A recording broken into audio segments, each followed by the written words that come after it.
নমস্কার বন্ধুরা, আজকে খুব গরমে আপনাদের জন্য একটা খুব সহজ একটা রান্না নিয়ে এসেছি। চিংড়ি মাছের রান্না, আম চিংড়ি। তার জন্য আমি নিয়ে নিয়েছি কিছু চিংড়ি মাছ, অল্প একটু ধনেপাতা আর কিছু কাঁচা আম, একটা ছোট কাঁচা আম নিয়েছি, অল্প চিংড়ি তো, 4টে কাঁচা লঙ্কা আর অল্প একটু পোস্ত। এই দিয়েই আজকের রান্না হয়ে যাবে।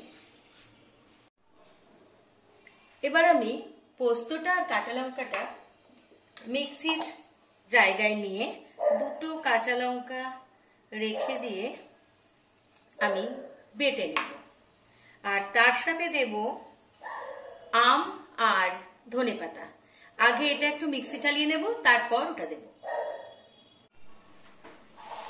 এবার আমি চিংড়ি মাছগুলো ছাড়িয়ে রেখেছি, ওর মধ্যে এই বাটাটা দিয়ে দিলাম।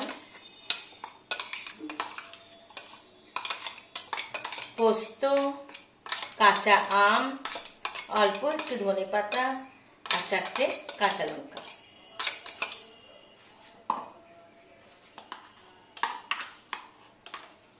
গরমকালে এইসব রান্না যেমন চটপট হয়ে যায়, খেতেও খুব ভালো লাগে।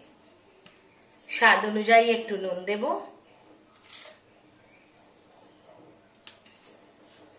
অল্প একটু চিনি দেব টেস্টের জন্য,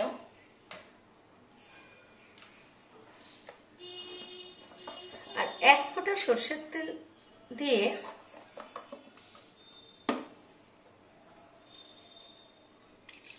আর এই মিক্সিতে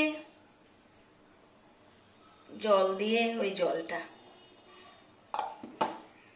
সব দিয়ে আমি এটা ভালো করে মেখে অল্প কিছুক্ষণ একটু আমি এটা রেখে দেব ঢাকা দিয়ে। এবার এই ঢেকে রেখেছিলাম, এটা 10 মিনিট হয়ে গেছে। আমি কড়াইতে ততক্ষণে অল্প একটু সরষের তেল দিয়েছি, এটা গরম হয়ে গেছে। এবার এর মধ্যে আমি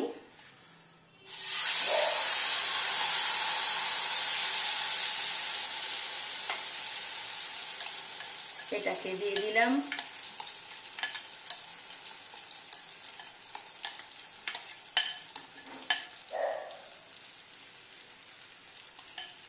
দিয়ে ঢেকে রেখে একদম কম আঁচে ঢেকে ঢেকে এটা রান্না করব।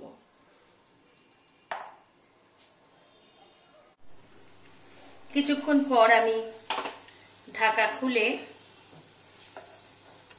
এগুলোকে একটু উল্টে দেব।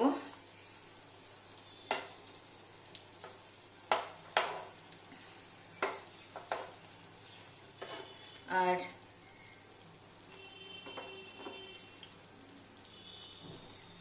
নুন মিষ্টিটা দেখে নেব, দেখে নিয়ে আমি আবার আস্তে করে এটা ঢেকে আর একটু রেখে দেব। চিংড়ি মাছ তো খুব তাড়াতাড়ি হয়ে যাবে। আমার রান্নাটা হয়ে গেছে,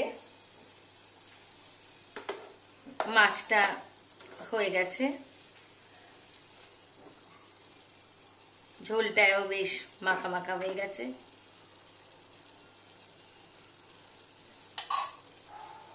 এবারে উপর দিয়ে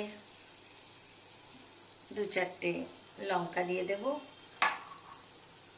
দিয়ে আর একটু ঢেকে আমি অফ করে দেব। বন্ধুরা, আমার আম চিংড়ি তৈরি।